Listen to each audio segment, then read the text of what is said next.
And I'm like, if you stop me, I already know why you're stopping me because I literally have on nothing. So I go to the airport, they're like, oh my God, you randomly selected. Like, don't do that random stuff. Just tell me you hate me. Like, I really don't like this, like, acting nice as you're like searching me. Like, be mean. You know what I'm saying? If you're gonna be a bully, be a bully. If you want to talk to me direct. Don't go through the corners.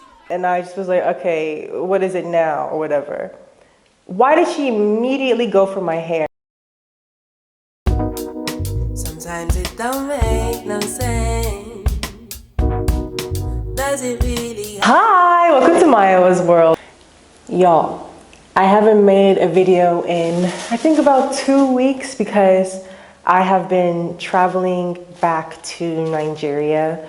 Lagos is my base right now in my life, and I'm just so happy to be back. Like, I feel just so excited. I have so much energy. There's so many things I want to like share and talk about.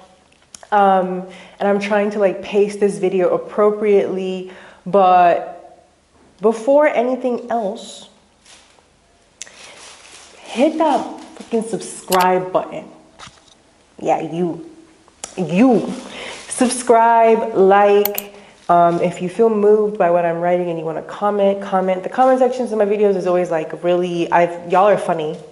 Y'all are kind. So I feel like it's a really nice community. I'm very thankful for everyone who has been supporting me on this journey, because I am really not a conventional like YouTuber or a content creator, which I know a lot of people have aversion to that word because it feels kind of like art has to be in this like producing way.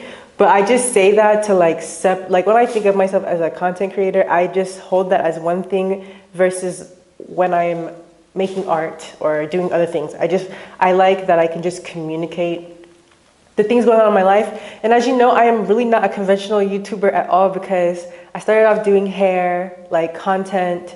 Then I started talking about anti-blackness and colorism, and then now some of y'all have like followed me because I've moved to Nigeria. I moved there about a year ago, and it's just been a lot. Like, I've just had a lot of movement in the past year and a half.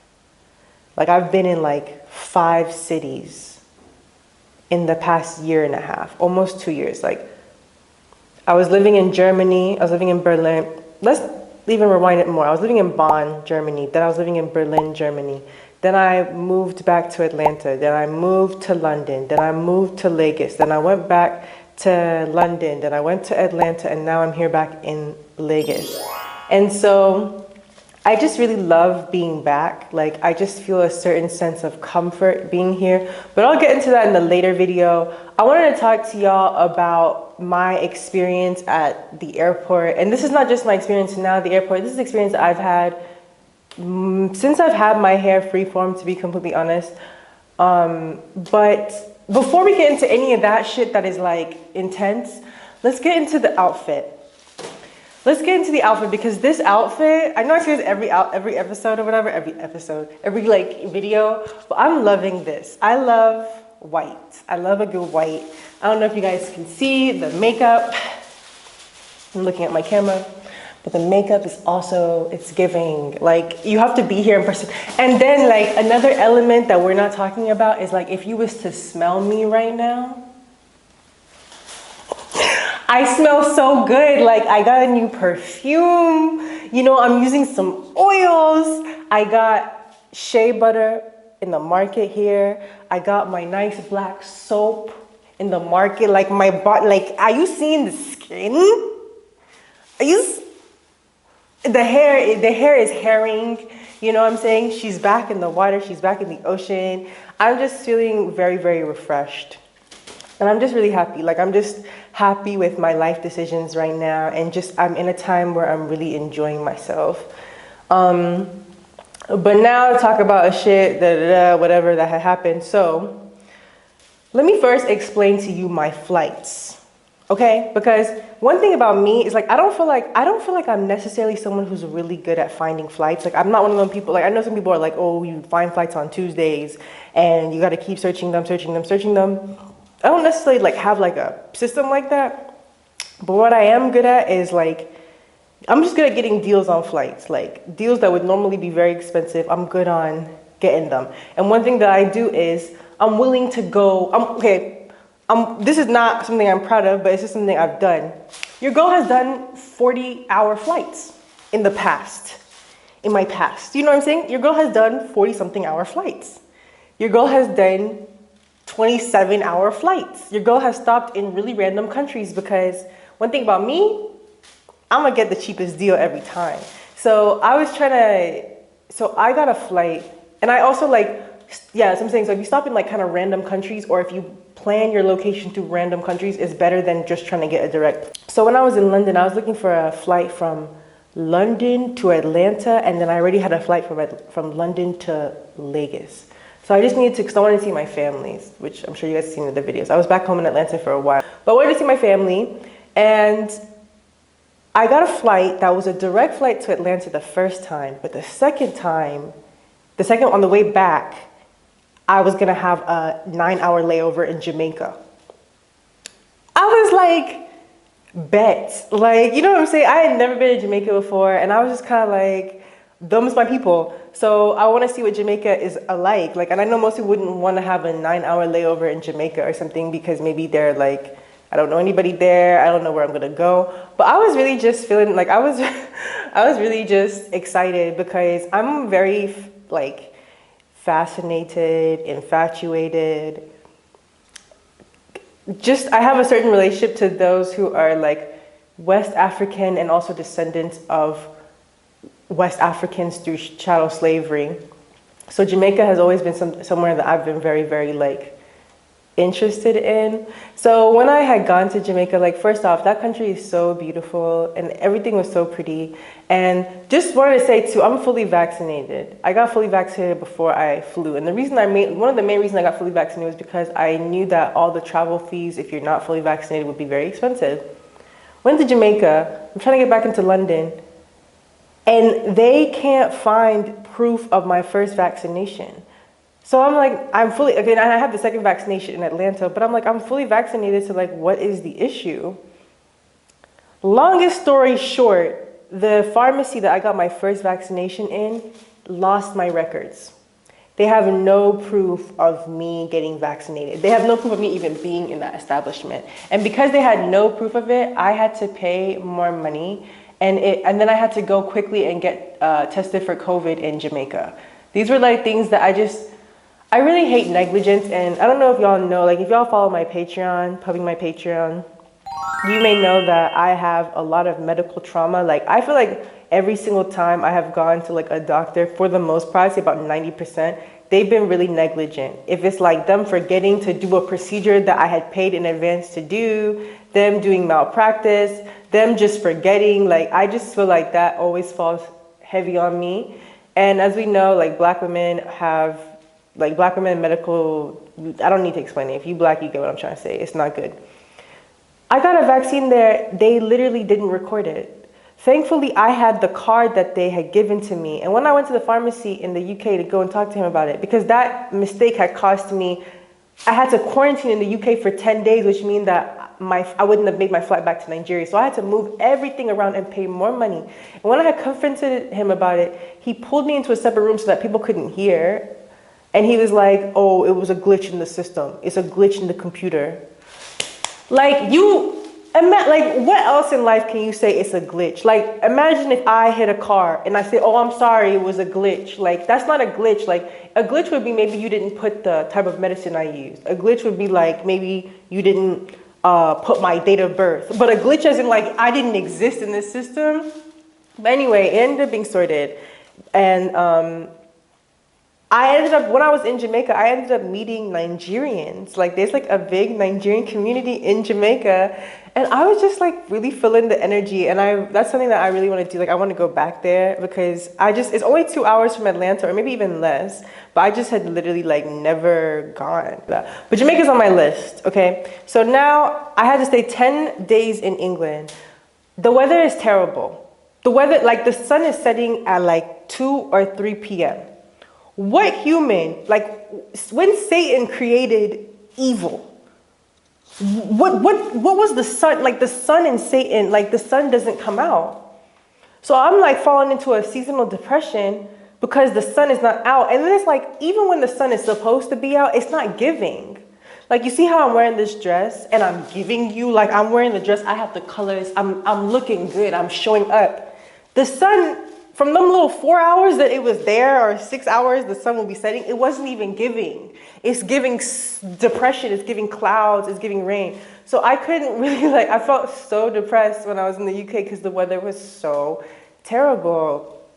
And one thing about me, like, I decided in my life, I've been living in Germany and living in England, like, I'm not doing bad weather no more. Like, my spirit doesn't do well with it. I'm somebody who, I like to rise with the sun, set with the sun, and if there's no sun coming, I'm not showing up the way I should be showing up. So I had to stay longer in the UK. And then the story that I think maybe everyone's waiting for, which is like the title, is when I was in the airport going to Nigeria. Like, I have a thing where it's like the amount of abuse I face in airports is wild. Like, wild. And it's been like that for years. And there are certain things that I do to kind of like protect myself and check things. Like, so something that I do when I'm in the airport, because I'm consistently searched and consistently harassed in airports, is I wear the exact same outfit to the airport every single time. I wear the exact same outfit to the airport, and I don't wear anything. I don't wear no jewelry. I don't wear no bra. I don't wear no panties. I'm just wearing a long boo-boo, like this long thing. And I'm like, if you stop me, I already know why you're stopping me, because I literally have on nothing. And it's like my airport uniform. So I like go to the airport, they're like, oh my God, you randomly selected. I fucking hate that expression so much. Like, please, just tell me you want to search me because I'm black. Like, don't do that random stuff. Just tell me you hate me. Like, I really don't like this, like, acting nice as you're, like, searching me. Like, be mean. You know what I'm saying? If you're going to be a bully, be a bully. So I rolled my eyes and I just was like, okay, what is it now or whatever. Why did she immediately go for my hair? And so she immediately goes for my hair, and I moved back and I was like, you can't touch my hair. That's against my religion. And then she said to me, why are you so aggressive? Mike, I'm the aggressor. Okay. So I said to her, why would I not be aggressive? And I kept saying it over and over. I was like, you definitely can't touch my hair. And then her manager came and he was like, yeah, we can just use like the metal detector. And they like metal detected my hair. Obviously found nothing, as they never do. But like, I have so many issues with this. I feel like people use the word aggressive in the West so much. Like, they do this in the UK a lot. Like, they'll call you aggressive or say like calm down. And they say it in this tone which like implies that you're the one who's like the problem and you're the one who's too much. And I feel like they do that to make you docile. And I really don't, like, I'm not scared to be considered aggressive to you.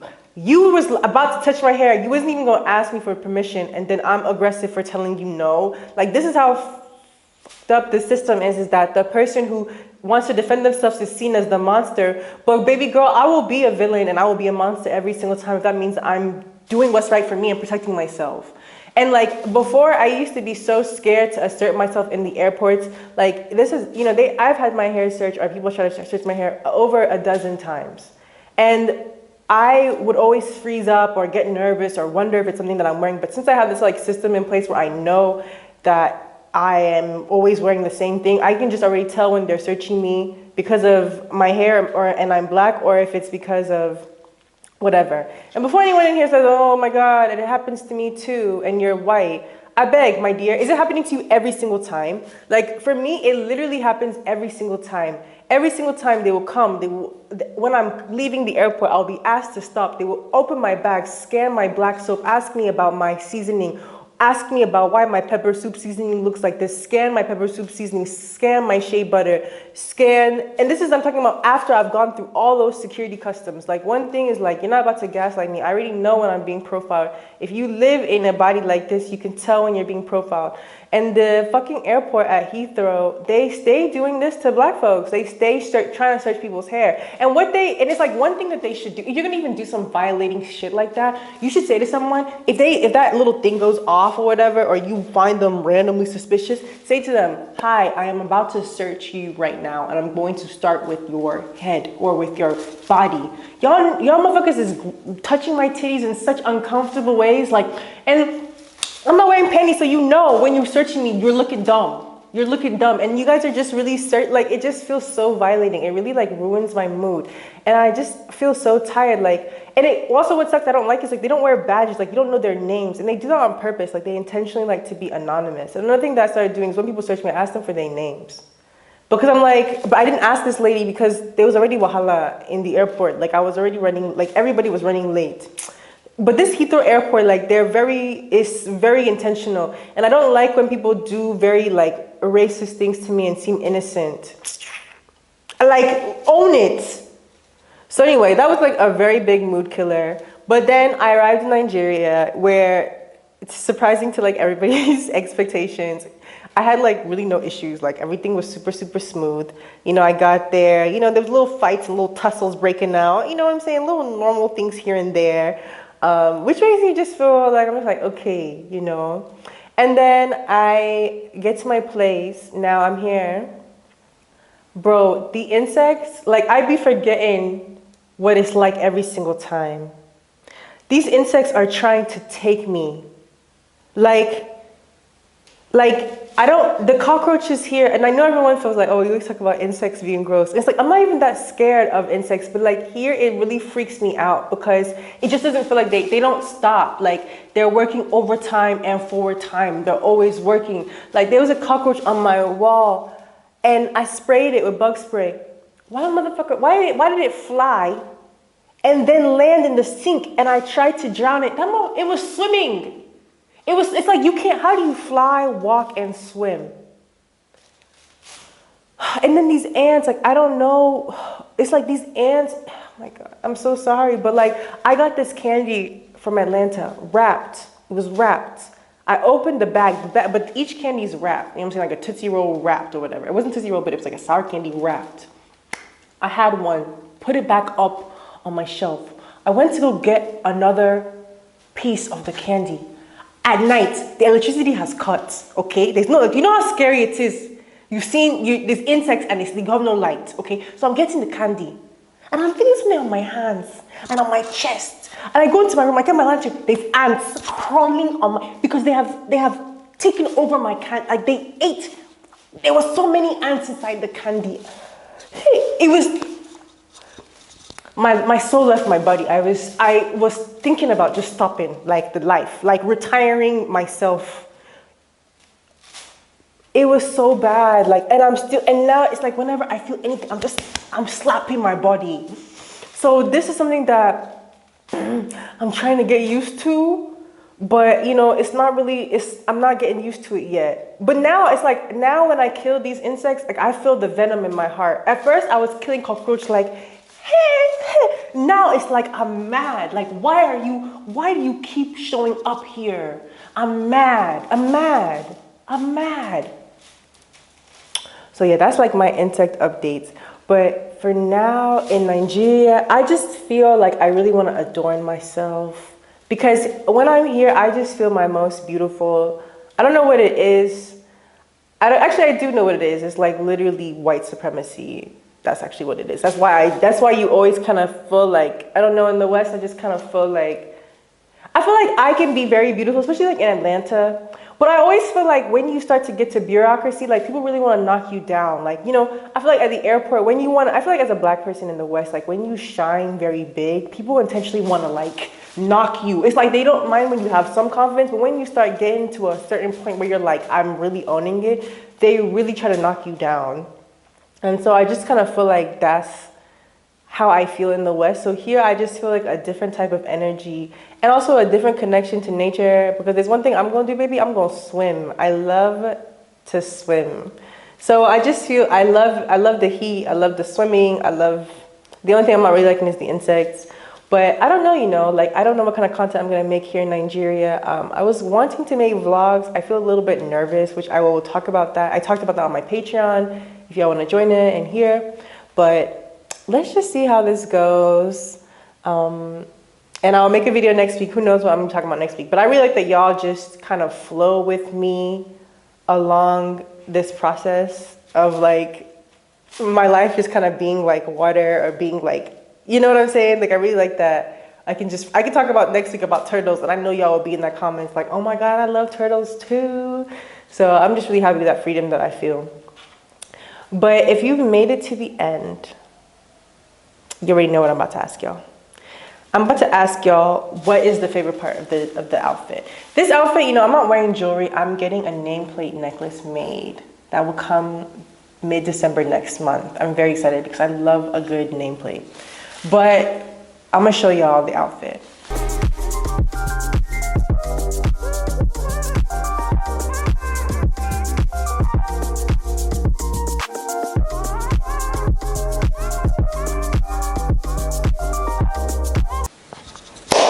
But yeah, I just want to say thanks for watching. Have a great day.